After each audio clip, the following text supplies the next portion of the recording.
సర్వశక్తి గల దేవా, ఈ దినము 2025వ సంవత్సరంలో మొట్టమొదటి దినం. దగ్గర తండ్రి, ఇది మొదలుకొని సంవత్సర ఆరంభం నుండి సంవత్సరాంతం వరకు నా కను దృష్టి అక్కడ ఉంచుతానని చదివించాను. యెహోవా కన్నులు నీతిమంతుల మీదను, ఆయన చెవులు వారి మొరలకు వంగి ఉన్నవి. 34వ కీర్తన 15వ వచనం. యెహోవా యందు భయభక్తులు గల వారి చుట్టూ ఆయన దూత కావలని వారిని రక్షించిన 34.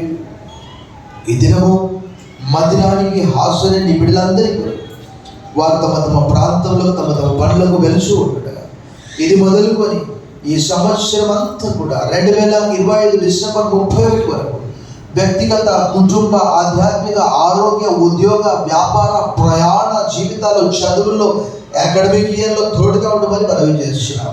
హెచ్కేఎల్ 36:11 వాగ్దానం చేశారు. మునుపటి కంటే అధికమైన మేళ్ల చేత ఆశీర్వదిస్తానని వాగ్దానం చేశారు. ఇదిగో యుగ సమాప్తి వరకు సదాకాలం మీతో కూడా ఉంటానని వాగ్దానం చేశారు. I will never leave you Nar forsake you. నేను ఏమాత్రం విడువను, ఎడబాయనని వాగ్దానం చేశాను.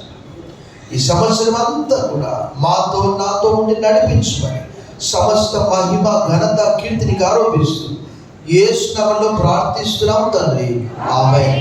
పరమ తండ్రి అయిన దేవుని ప్రేమ, కుమారుడైన యేసుక్రీస్తు కృప, పరిశుద్ధాత్మ దేవుని యొక్క అన్యోన్య సహవాసం మనందరికీ సదాకాలం తోడై ఉండును గాక.